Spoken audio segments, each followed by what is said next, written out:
தேவையில்லாத சர்ச்சைகளை இன்றைக்கு ஒன்றிய பாஜக அரசு மோடி தலைமையிலான அரசு செய்து வருகிறது. ஆகவே நாட்டில் சிறுபான்மையின மக்கள் பாதுகாக்கப்பட வேண்டும், இங்கு அனைத்து மதங்களும் மதிக்கப்பட வேண்டும், போற்றப்பட வேண்டும் என்ற நியதியை மீறிய செயலாக இப்பொழுது மோடி அரசு நடைமுறையில் இன்றைக்கு அதை செயல்படுத்தி வருகிறது. குறிப்பாக இந்தியாவுக்கு ஒரு நன்மதிப்பு உலக அரங்கில் உண்டு என்றால் இது பல்வேறு மொழி இனம் மதங்கள் இருக்கின்ற நாடாக இருந்தாலும் கூட அனைவரும் சகோதரத்துவத்தோடு ஒரு சகஜமான வாழ்க்கையை வாழ்ந்து வருகின்ற நாடு என்பதை ஆனால் அம்பேத்கர் அவர்கள் எழுதிய அந்த அரசியல் சாசனத்தை தொடர்ந்து ஆட்சி நிர்வாகம் மாநில அரசு மத்திய அரசு ஆட்சி அமைப்பு நடைபெற்றிருக்கலாம்.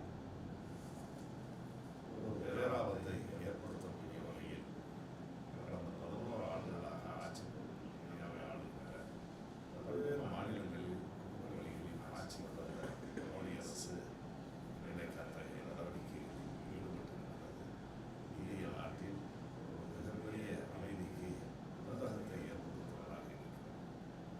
அதையும் கடந்து நான் ஏற்கனவே குறிப்பிட்டு சொன்னதை போல பல்வேறு மொழிகள் பேசுகின்ற இந்த நாட்டில் குறிப்பிட்ட சில மொழிகளில் தான் பேச வேண்டும் என்று நிர்பந்திப்பது என்பது அவரது மிகப்பெரிய தாக்கத்தை, எதிர்ப்பை இன்றைக்கு குறிப்பாக தமிழ்நாட்டில் உருவாக்கி இருக்கிறது என்றால் அது மிகையாகாது. தமிழ்நாட்டை பொறுத்தவரையில் இருமொழி கொள்கைகள் தான் ஏற்றுக்கொள்ளப்பட்டு கடந்த காலங்களில் பண்டிட் ஜவஹர்லால் நேரு அவர்களின் காலத்தில் பேரறிஞர் அண்ணா அவர்கள் எழுதிய அந்த நாவுக்கு இணையாக தமிழ்நாட்டு மக்கள் விரும்புகின்ற வரையில் தமிழும் தாய்மொழியான தமிழும் இணைப்பு மொழியாக ஆங்கிலமும் தொடர்ந்து இருக்கும் என்று அந்த உறுதிமொழி இப்பொழுது மீறப்பட்டிருக்கிறது. இப்பொழுது மட்டுமல்ல, அவ்வப்போது அந்த உறுதிமொழிகள் காற்றிலே பறக்க விடப்பட்டு ஒன்றியத்தில் ஆட்சி பொறுப்பு வரக்கூடியவர்கள் எப்படியாவது தமிழ்நாட்டில் 3வது மொழியாக இந்தியை திணித்துவிட வேண்டும் என்று அவர்கள் பல்வேறு முயற்சிகளை எடுக்கிறார். அப்படி எடுக்கின்ற காலகட்டங்களில் நாம் தமிழகம் அரசியலுக்கு அப்பாற்பட்டு அனைத்து மக்களும் ஒன்று திறந்த அனைத்து அரசியல் கட்சிகளும் ஒன்று திறந்து அந்த இந்தி திணிப்பை எதிர்த்த வரலாறு சொல்லப்போனால் 67களில் ஆட்சி மாற்றத்தை ஏற்படுத்துவதற்கு இந்தி திணிப்பு தான் காரணம் என்பதையும் உணர்ந்தவர்கள் மீண்டும் மீண்டும் அதை செய்வதற்கு துடிப்பது எந்த வகையில் நியாயம்? ஆகவே 65களில் ஏற்பட்டதை போல, அதற்கு முன்னர் ஏற்பட்டதை போல இப்பொழுது நம்முடைய உயிரினும் மேலான தாய்மொழி உலக மொழிகளில் பன்மை தொன்மை இலக்கணம் செய்வது அனைத்தும் நிறைந்த மொழி. அதை கடந்து தமிழர்களுடைய பண்பாடு, கலாச்சாரம்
சமஸ்கிருதம் என்ற அந்த மொழிக்கு ஆயிரக்கணக்கான கோடி ரூபாயை ஒதுக்கிவிட்டு தமிழ் இலக்கிய தமிழ்நாட்டில் மட்டுமல்ல, இந்தியாவின் பல மாநிலங்கள், ஏன் உலக நாடுகள், பல நாடுகளில் தமிழர்கள் வாழுகின்ற அந்த நாடுகளில் தமிழ் மொழி பரவலாக பேசப்படுகின்ற ஒரு உலக மொழியாக இருக்கின்ற தமிழ் மொழியுடைய வளர்ச்சிக்கு பல்வேறு நாடுகளில் ஆட்சி மொழியாக இருக்கின்ற தமிழ் மொழியுடைய வளர்ச்சிக்கு ஒதுக்கி மிகவும் சொற்பமான துறை. ஆக 10 மடங்கிற்கு மேலாக சமஸ்கிருதத்துக்கு ஒதுக்குகின்ற அவர்களுடைய நோக்கம் நாம் புறந்தள்ளிவிட முடியாது. ஆக எல்லா வகையிலும் தமிழை அழித்திட வேண்டும், தமிழர்களுடைய கலாச்சாரம், பண்பாடு இவற்றின் சுவடுகளை காணாமல் செய்திட வேண்டும், சமஸ்கிருதத்தையும் இணையாக இந்தியையும் இந்திய நாட்டை வளர்க்க வேண்டும் என்பதுதான் மோடி அரசுடைய ஒரு வெறித்தனமான மொழியை நாம் சொல்ல முடியும். ஆகவே இப்படி ஒரு தேவையற்ற நல்ல அமைதியான ஜனநாயகத்தை பேணி பாதுகாக்கின்ற நாட்டில் காஷ்மீர் பிரச்சனையை தலையிட்டு தேசிய அளவில் அவையும் ஒரு மிகப்பெரியதாக செய்தார். குறிப்பாக இஸ்லாமியர்கள், கிறிஸ்தவர்கள் இவர்களுடைய உரிமைகளை பறிக்கின்ற வகையில் பல்வேறு சட்டங்களை கடந்த 4 ஆண்டுகளுக்கு முன்னர் நாடாளுமன்றத்தில் இரு அவைகளிலும் இன்றைக்கு கொண்டு வந்தார். CAA, NRC போன்ற சட்டங்களை எல்லாம் கொண்டு சிறுபான்மையின மக்களுடைய உரிமைகளை பறிக்கின்ற காரியத்தை செய்தார். திராவிட முன்னேற்ற கழகத்தை பொறுத்தவரையில் இது ஒரு கொள்கை ரீதியான இயக்கம். இந்த இயக்கத்தை தொடங்கிய பேரறிஞர் அண்ணா அவர்கள் காலமாக இருந்தாலும் அவர்களுடைய மறைவுக்கு பிறகு 50 ஆண்டு காலம் இந்த இயக்கத்தை கட்டினார்கள். உயிரினும் மேலான அன்பு தலைவர் கலைஞர் அவருடைய காலமாக இருந்தாலும் மொழியில் குறிப்பாக தமிழ் மொழிக்கு அவர்கள்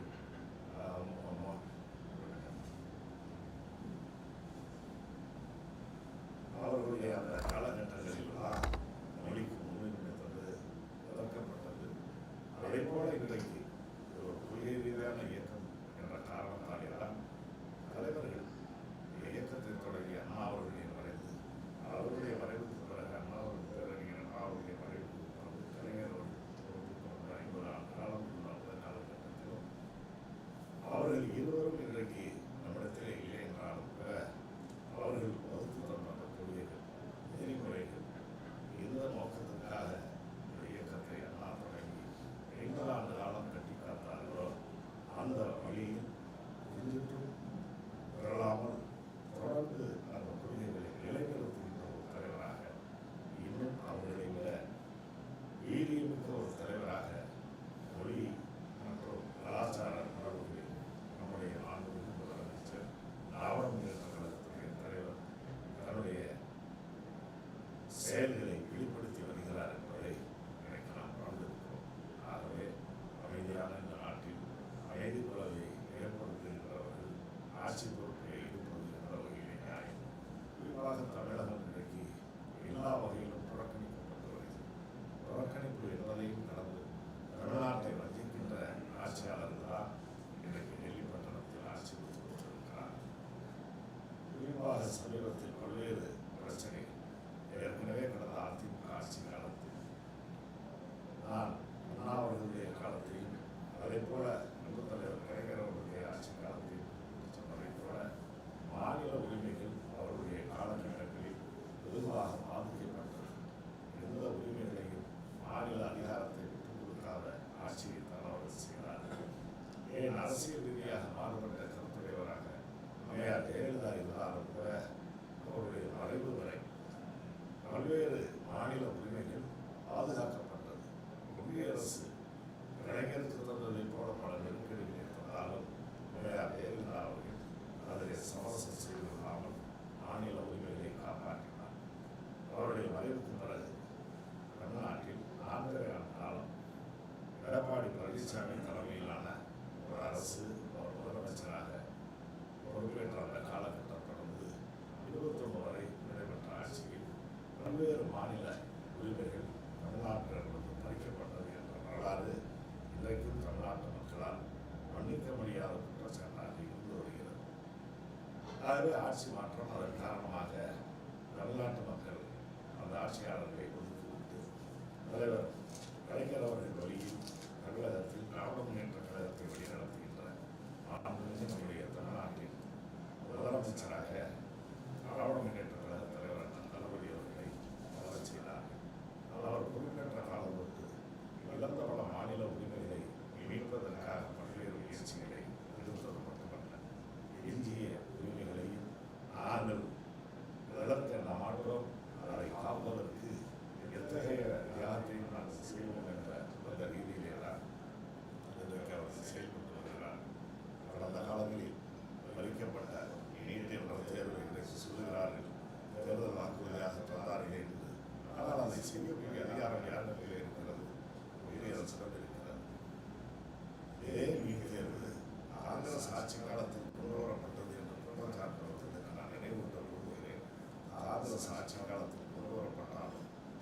அச்சுறுத்தி அவர் தன்னுடைய ஆட்சி காலத்தை காப்பாற்றிக் கொள்வதற்காக, ஆட்சி அதிகாரத்தை சோர்ப்பதற்காக நீட் தேர்வுக்கு அனுமதி அளித்ததுதான் வரலாறு. அது மட்டுமல்ல, குறிப்பாக மின்துறையில் சில மாற்றங்கள், அந்த மாற்றங்களை செய்வதற்கு ஒன்றிய அரசு சில சட்டங்களை அங்கே கொண்டு வந்தார். அது கலைஞருடைய காலத்திலும் ஜெயலலிதா காலத்திலும் மறுக்கப்பட்டது. ஆனால் அந்த மாற்றங்கள் எல்லாம் பழனிசாமி முதலமைச்சராக வந்த பிறகு அவைகள் எல்லாம் ஒன்றிய அரசு நோக்கத்துக்கு விடப்பட்டது. அதுக்கு விதை திட்டம் என்ற அந்த திட்டம் நடைமுறைக்கு வந்தது. ஒரே நாடு ஒரே உணவு வழங்கல் என்ற அந்த ரேஷன் கார்டுலாம் அப்படிப்பட்ட அந்த இதுக்கெல்லாம் உணவுத்துறையிலே கொண்டு வரப்பட்டது. இப்படி மாநில உரிமைகளை படிப்படியாக பறிகொடுத்து வந்த ஒரு பரிதாபத்துக்குரிய ஆட்சியை தான் எடப்பாடி பழனிசாமி செய்தார். தமிழ்நாட்டு மக்களை பரிதாப நிலையில் தவிக்க வச்சு சென்ற அந்த ஆட்சிக்கு தான் 21 நடைபெற்ற சட்டமன்ற தேர்தலில் முடிவு சொல்லப்பட்டது. பல்வேறு நெருக்கடிகள் பாரதிய ஜனதா கட்சியை பொறுத்தவரையில் எல்லா மாநிலத்திலும் இன்றைக்கு அவர்களுக்கு நாடாளுமன்றத்தில் பிரதிநிதித்துவம் இருக்கிறார். ஆனால் தமிழ்நாட்டில் அந்த பிரதிநிதித்துவம் இல்லை என்பதற்காக வெறித்தனமாக அவர்கள் இன்றைக்கு தமிழக அரசை, தமிழர்களை வஞ்சிக்கின்ற காரியத்தை செய்கிறார்கள். சமீப காலங்களில் குறிப்பாக நாடாளுமன்றத்தில் 543 இருக்கைகள் உறுப்பினர்கள் கொண்ட அந்த நாடாளுமன்றத்தை இன்றைக்கு 900 என்ற அளவிற்கு பெரிய நாடாளுமன்ற இருக்கைகளை அமைத்து கட்டியிருக்கிறார்கள் என்பதனால் எதிர்காலத்தில் அவர்கள் இன்னும் தொகுதி சீரமைப்புகளை செய்வதற்கு அவர்கள் இணைந்திருக்கிறார்கள் என்பதற்கு தான் அடையாளமாக எல்லாம் செய்திருக்கிறார்கள். அதை உணர்ந்து கொண்ட நம்முடைய மாண்புமிகு முதலமைச்சர் தளபதி அவர்கள் அப்படி அந்த தொகுதி சீரமைப்பு நடைபெற்றால் தமிழ்நாடு வெகுவாக உறுப்பினர்கள் எண்ணிக்கை இழக்க நேரிடும். 39 என்று இருக்கின்ற நம்முடைய நாடாளுமன்ற உறுப்பினர்களுடைய எண்ணிக்கை ஏறத்தாழ ஒரு 8க்கு மேலே குறைந்து 31 என்ற அளவிற்கு வரக்கூடும் என்ற ஐயத்தை வெளிப்படுத்தியிருக்கிறார். ஒன்றிய அரசு அறிவிக்கவில்லையே, அதற்காக ஏன் இந்த நடவடிக்கைகளில் முதலமைச்சர் அவர்கள் தன் மீது சுமத்தப்படுகின்ற இந்த அரசின் மீது வருகின்ற குற்றச்சாட்டுகளை மடைமாற்றம் செய்வதற்காக இது போன்ற காரியத்தில் ஈடுபட்டிருக்கிறார் என்று தேவையற்ற பிரச்சாரத்தை செய்கிறார்கள். இதே இப்படி சொல்லக்கூடியவர்கள் நாளை ஒருவேளை இந்த அரசு அந்த காரியத்தை அவர்கள் ஈடுபடுவதை செயல்படுத்த முனைகின்ற நேரத்தில் அப்போது சொன்னால், ஏன் இதெல்லாம் முதல்ல தெரிந்திருக்கிறேன், ஏன் முன்கூட்டிய நடவடிக்கைகளை எடுத்துவிட்டு கூடாது என்று கேட்பார். இப்பொழுது கூட நீட் தேர்வை நான் விரும்புகிறேன். இதே நீட் தேர்வு தமிழ்நாட்டில் விளைக்கப்படாமல் பழனிசாமி காலத்தில் பாதுகாக்கப்பட்டிருக்கிறேன். இன்றைக்கு அந்த நீட் தேர்வு ஒன்றிய அரசு உழைப்பதற்கு எடுக்கின்ற முயற்சிகளுக்கு நம்முடைய முதலமைச்சர் ஒத்துக்கொள்ள மாட்டார். ஆனால் அந்த உரிமை போய்விட்டது. அந்த உரிமையை போராடி பெற வேண்டிய நிலையிலே நாம் இருக்கிறோம். ஆகவே அதை போலதான் தொகுதி சீரமைப்பு நடைபெறுவதற்கான அத்தனை சாத்தியக்கூறுகளும் இருக்கிறது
குறிப்பாக 71 அப்பொழுது மக்கள் தொகை அடிப்படையில் நாடாளுமன்றத்தில் ஒதுக்கப்பட்டது. அதே போல ஒருவேளை ஒன்றிய அரசு பாராளுமன்ற உறுப்பினர்களுடைய எண்ணிக்கையை அதிகரிக்க வேண்டும் என்று விரும்பினால் அது தேவையில்லாதது கூட. ஒருவேளை அப்படி விரும்பினால் கூட 71 மக்கள் தொகை அடிப்படையில் எந்த விகிதாச்சாரத்தில் மாநிலங்களுக்கு உறுப்பினர்கள் எண்ணிக்கையுடைய எண்ணிக்கை ஒதுக்கப்பட்டதோ அதே அடிப்படையில் தான் தொடர வேண்டும். இதை ஏன் குறிப்பிட்டு சொல்ல வேண்டும் என்றால் 71 பிறகு தமிழ்நாட்டில் குறிப்பாக அகில இந்திய அளவில் மக்கள் கல்வி அதிகமாக இருந்தது. ஆகவே ஒட்டுமொத்த திட்டத்தை கொண்டு வர வேண்டும் என்று ஒன்றிய அரசு அனைத்து மாநிலங்களுக்கும் அறிவுறுத்தியது. அப்படி அறிவுறுத்திய அந்த வேளையில் தமிழகம் மற்றும் பிற மாநிலங்களில் அந்த ஒன்றிய அரசுடைய சிஸ்டத்தை மதித்து இங்கு கொடுக்கப்பட்ட பாடல் நடைமுறைகளுக்கு மக்கள் தொகை அதிகரிப்பு என்பது வட மாநிலங்களை விட வெகுவாக கண்டுபிடிக்கப்பட்டதாக இருக்கிறது. ஆகவே அப்படி ஒன்றிய அரசு சம்பவ அந்த சட்டத்தை மதித்து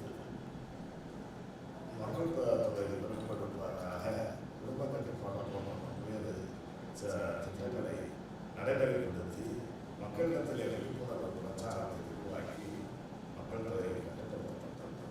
ஆனால் அதே நேரத்தில் ஒன்றிய அரசு அறிவித்த அறிவிப்பை மதிக்காத அதை செயல்படுத்தாத வட மாநிலங்கள் இன்றைக்கு 2 மடங்கு நம்முடைய பெருக்கத்தை விட 2 மடங்கு அவர்கள் அதிகரித்திருக்கிறார்கள். ஆக தமிழகம் போன்ற தென்னிந்திய மாநிலங்கள் ஒன்றிய அரசு அந்த சிஸ்டத்தை மதித்த காரணத்தால் இன்றைக்கு மக்கள் தொகை சட்டம் குறைவாக இருக்கிறது. ஆகவே அந்த சட்டத்தை மதித்தவர்களுக்கு வழங்கப்படுகிற தண்டனையாக தான் இன்றைக்கு 39 என்பது 31 வருவாராக அச்சம் எழுது. அதே போல உத்தரப்பிரதேசம், பீகார், குஜராத் போன்ற வட மாநிலங்களால் ஒன்றிய அரசுடைய வேண்டுகோளை சிஸ்டத்தை தெரிவிக்காமல் மக்கள் தொகை கட்டுப்பாட்டு திட்டத்தை நடைமுறைப்படுத்தாமல் ஆக ஒன்றிய அரசுடைய நிதிகளை மதிக்காமல் மீறியவர்களுக்கு இப்பொழுது ஒவ்வொரு மாநிலத்திற்கு குறிப்பாக உத்தரப்பிரதேச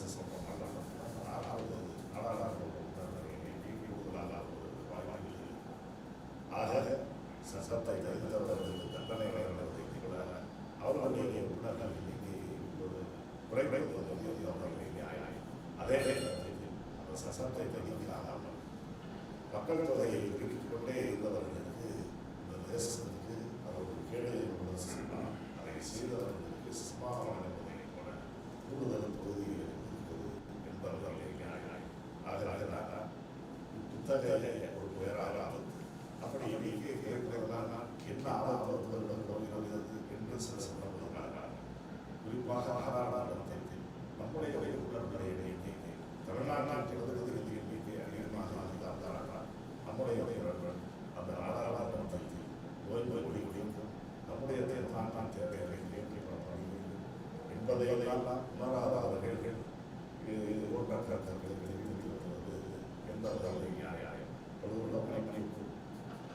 சிறிய மாநிலம் அங்கே மிக மிக குறைவை அதில் மணிப்பூர் அந்த இருக்கக்கூடிய சிறுபான்மையான மக்கள் வெகுவாக அவர்கள் பாதிக்கப்பட்டிருக்கிறார்கள்.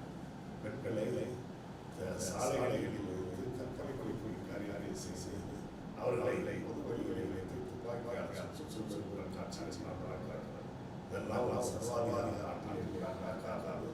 இந்தியா மணிப்பூர் என்ற மாநிலத்தில் நடக்கிறது. ஆனால் அந்த மணிப்பூர் மோடி தான்.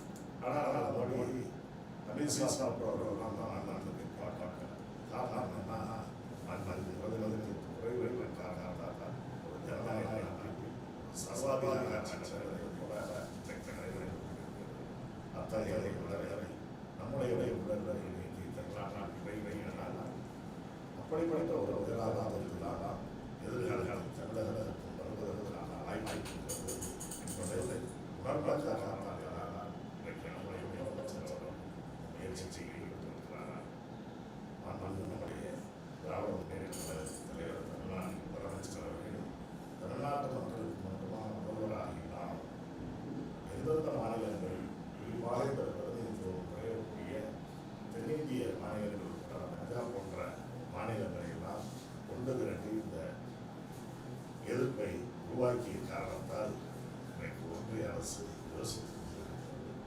ஏதாவது குறுக்கு வழியில் அதை நிறைவேற்ற வேண்டும் என்ற முயற்சியிலும் அவர்கள் ஈடுபட்டிருக்கிறார்கள். ஆகவே இன்றைக்கு நம்முடைய உணர்வுகளை வெளிப்படுத்துகின்ற வகையில் தமிழ்நாட்டில் இருக்கக்கூடிய அனைத்து அரசியல் கட்சிகளை கொண்டு திரட்டியது மட்டுமல்லாமல் அகில இந்திய அளவில் குறிப்பாக தென் மாநிலங்களை ஒன்று திரட்டிய ஒரு சக்தி மிக்க தலைவராக நம்முடைய முதலமைச்சர் அவர்கள் கொடுத்திருக்கிறார். பாரதிய ஜனதா கட்சி ஆட்சிக்கு உரிய அரசு மிகப்பெரிய அச்சத்தை ஏற்படுத்தியிருக்கிறது. அதன் காரணமாக இன்றைக்கு தமிழ்நாட்டிற்கு குறையாக வர வேண்டிய நிதி வகையில் நமக்கு அநீதிகளை விளைவித்துக் கொண்டிருக்கிறார். எனவே சொன்னதை போல மும்மொழி கொள்கை என்ற ஒரு திட்டத்தை நிறைவேற்றுவதற்கு முயற்சி செய்கிறார்கள். இந்தி பாடத்தை அனைத்து பள்ளிகளிலும் கொண்டு வர வேண்டும் என்று அவர்கள் அதை எண்ணிக்கின்ற காலகட்டத்தில் அதை நாங்கள் ஏற்றுக்கொள்ள மாட்டோம் என்று நம்முடைய முதலமைச்சர் அவர்களும் மாண்புமிகு கல்வித்துறை அமைச்சர் அவர்களும் அறிவித்திருக்கின்ற நிலையில் அப்படி நீங்கள் இந்தியை பாடமாக ஏற்றுக்கொள்ளவில்லை என்றால் மாநிலத்துக்கு தருகின்ற நிதியை நாங்கள் முடிக்க மாட்டோம் என்று சொல்லி ஏறத்தாழ 2,500 கோடி ரூபாய் அளவிலான ஒன்றிய அரசு அவருக்கு தர வேண்டிய நியாயமான தொகையை தருவதற்கு இல்லாமல் இன்று வரை நிறுத்தி வைத்துக் கொண்டிருக்கிறார். அது மட்டுமல்ல, இது போன்ற பல்வேறு திட்டங்கள் இன்றைக்கு போதுமான வேலை திட்டம் என்பது கிராமப்புற பொருளாதாரம் உயர்த்த வேண்டும். அதில் குறிப்பாக மத்தியிலே வேண்டும் என்று விரும்பி அன்றைக்கு காங்கிரஸ் ஆட்சி காலத்தில் பிரதமராக இருக்கிறார்கள் மன்மோகன் சிங் அவர்கள் அமைச்சரவையின் மூலமாக அன்றைக்கு நிதித்துறை அமைச்சராக இருந்த நம்முடைய நாடாளுமன்ற உறுப்பினராக தமிழ்நீந்தராக இருக்கிற சிதம்பரம் அவர்கள் கொண்டு வந்து திட்டம்தான் இந்த 100 நாள் வேலை திட்டம்.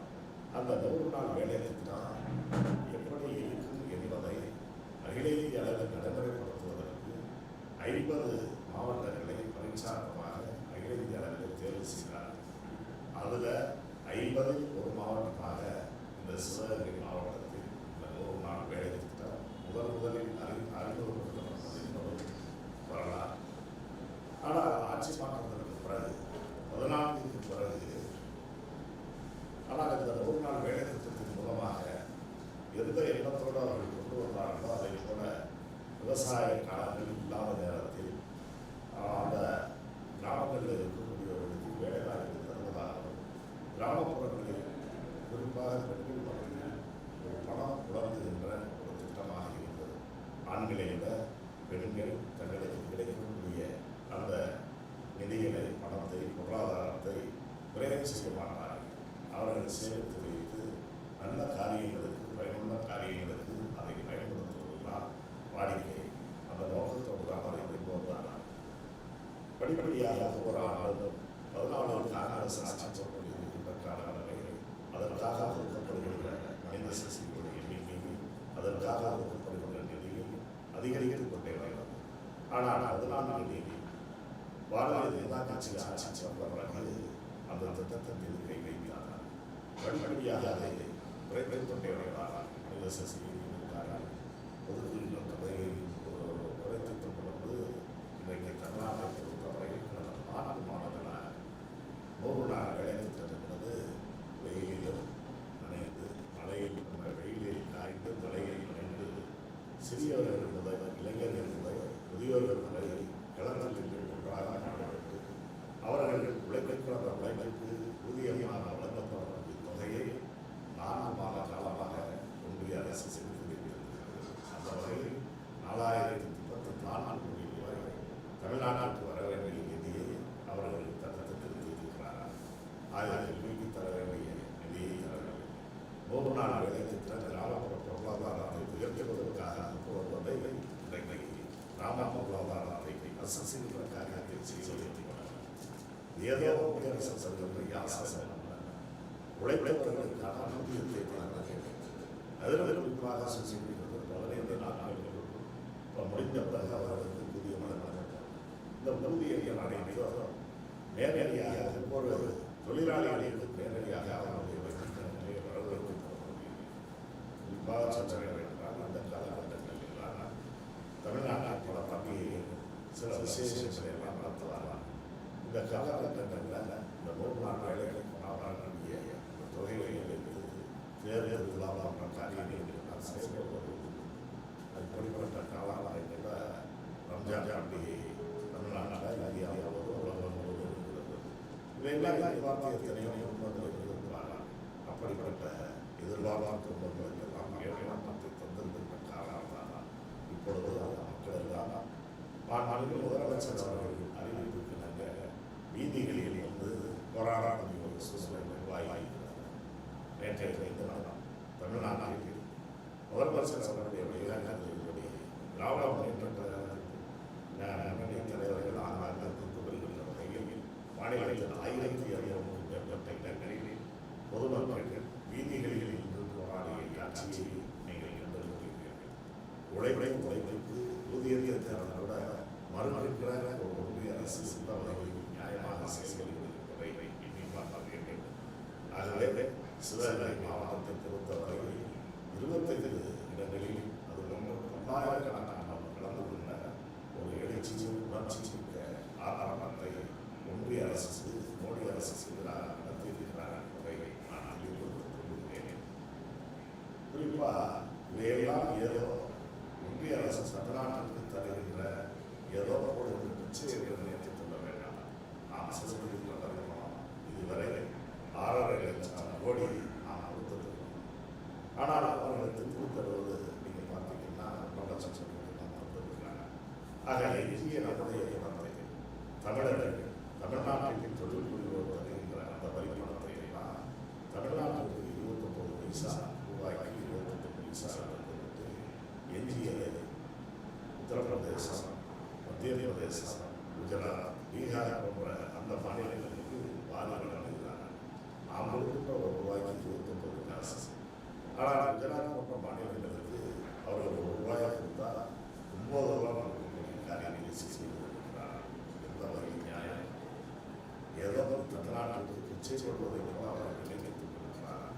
தமிழ்நாடு மக்களாக நாமலாம் நம்முடைய சாம்ஸ்கிருதிக வரைபடத்திலிருந்து ஒன்றிய அரசு மற்ற மாநிலங்களுக்கு பிச்சை சொல்வதாக தவிர தமிழ்நாடு மக்கள் எந்த வகையிலும் அவர்கள் அப்படிப்பட்ட சொல்லுக்கு பொருத்தமானவர்கள்.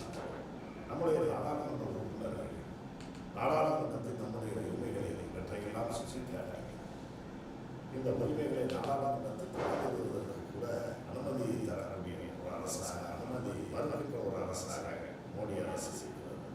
நம்முடைய நாடாளுமன்ற உறுப்பினர்கள் நம்முடைய உரிமைகளை வலியுறுத்தியவர்களே அநாகரிகமற்றவர்கள், நாகரிகமற்றவர்கள் என்று சொல்லக்கூடிய அளவுக்கு ஒன்றிய அமைச்சர்கள் பயன்படுத்துகிறார்கள்.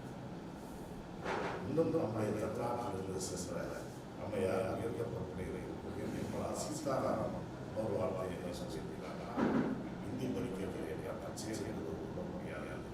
யார் அச்சே செய்வது? இந்தி தெரிந்தவர்கள் பிச்சை செய்கிறார்கள். இந்தி தெரிந்த மாநிலங்கள் பிச்சை செய்கிறார்கள் என்பதை பிச்சை செய்பவர்களாக தமிழ்நாடு தமிழர்கள் இருக்கிறார்கள். பிச்சை செய்பவர்களாக இந்தி பேசக்கூடியவர்கள் இருக்கிறார்கள் என்பதை அம்மையார் அமரால் உயர்ந்த பொறுப்பில் இருக்கக்கூடியவர். அதிலிருந்து தமிழ்நாட்டில் வந்தவராக இருக்கக்கூடியவர் எப்படி அவர் பேச நியாயம்? ஆகவே இன்றைக்கு இருக்கக்கூடிய ஒரு சூழ்நிலையில் தொகுதி சீரமைப்பாக இருந்தால் அது தமிழ்நாட்டுக்கு எந்த விதமான பாதிப்பும் இல்லாத வகையில் அந்த பிரதிநிதித்துவம் இருக்கக்கூடிய வகையில் இருக்க வேண்டும் என்பது நம்முடைய முதலமைச்சர் தலைமையிலான அந்த கோரிக்கை. அதை போல நான் நிறைவேற்றால் இதற்காக ஒன்றிய அரசு தர வேண்டிய நிதியை கருத்து நிறுத்தியிருப்பது உண்மையாக நீக்கத்தக்கது. இது மட்டுமல்ல, இன்னும் பல்வேறு திட்டங்கள் குறிப்பாக சென்னையில் கடந்த ஆட்சி காலத்தில் கொண்டு வரப்பட்ட திட்டம் மதுரவாய் துறைமுகம் சாலை போக்குவரத்து எளிமையாக அந்த சாலைக்கு 1,600 கோடி தான் அளிக்கப்படும். அதை பாரதிய ஜனதா கட்சி ஆட்சி செய்யப்பட்டது அடுத்து நிறுத்தினார்கள். பல்வேறு கடந்த போராட்டங்களுக்கு பிறகு மீண்டும் அதை தொடர்வதற்கு அனுமதி தந்திருக்கிறார். ஆனால் அதற்கான மதிப்பீடு இப்பொழுது 5,500 ரூபாய் 1,600 கோடி ரூபாயில் அந்த பணி ஏறத்தாழ 40% பணி முடிந்த நேரத்தில் எப்படி அமையாத தேவையில்லை சென்னை தலைமைச் செயலகம் சட்டமன்ற வளாகத்துக்கு ஒப்பந்தம் மாளிகையில் வளாகத்தில் மாண்புமிகு மன்னர் முத்தமிழ் நடைபெறவர்கள் சட்டமன்றத்தை கொண்டு வந்து ஆசியாவில் ஒரு மிகச்சிறந்த சட்டமன்றமாக அதை அமைத்திருக்கிறார்கள். அன்றைக்கு அன்னை இந்திரா காந்தி அவர்கள், அன்னை சோனியா காந்தி அவர்கள், அதை போல பிரதமராக இருந்தாங்க மன்மோகன் சிங் அவர்களை அழைத்து அந்த சட்டமன்ற தலைமைச் செயலர் கட்டிடத்தை நடந்தது. 2 சட்டமன்ற கூட்டத்தொடர்களுக்கும் அதே சட்டமன்றத்தில் நடந்தது. அப்படிப்பட்ட நிலையில் காலப்புணர்ச்சி காரணமாக ஒரு சட்டமன்றத்திற்காக கட்டப்பட்ட அந்த கட்டிடத்தில் தலைமைச் செயலகத்தின் கட்டிடத்தில் மருத்துவமனையாக மாற்றுகின்ற கோமாளித்தனமான காரியத்தை செய்ததை கூட ஒன்றிய அரசு 1600 கோடி ரூபாய் மதிப்பீட்டு விதிக்கப்பட வேண்டிய அளவை மேலும் கூடுதலாக 4000 கோடி ரூபாய் அந்த திட்டத்திற்காக செலவழிக்கக்கூடிய நிலையை கொண்டு தள்ளியிருக்கிறார்கள். அதற்கான நிதியை முறையாக தருவதில்லை. மெட்ரோ ரயில் திட்டத்திற்கு கொடுத்த வாக்குறுதி இதுவரை காப்பாற்றப்படவில்லை. தமிழ்நாட்டில் எந்த ஒரு நல்ல காரியமும் நடந்துவிடக்கூடாது, எந்த திட்டங்களும் விரைவாக செயல்படுத்தக்கூடாது. அப்படியெல்லாம் செயல்பட்டால் இந்த முதலமைச்சருக்கு மாண்புமிகு நம்முடைய முதலமைச்சர் தமிழ்நாடு தமிழ் மத்தியில் இருக்கக்கூடிய விருதுகளுக்கு இன்னும் பணம் மடங்கு உயர்ந்துவிடும் என்ற அச்சத்தின் காரணமாக இந்திய திட்டத்தில் எல்லா தலைவர்களும் மௌனமாக இருக்கின்ற நேரத்தில் உரிமைகளை இழப்பதற்கு நாங்கள் தயாராக இல்லை. இருக்கக்கூடிய உரிமைகளை நாங்கள் பரிந்துரைக்க மாட்டோம். இழந்த உரிமைகளை மீட்பதற்கு எத்தகைய தியாகத்தையும் செய்ய வேண்டும்.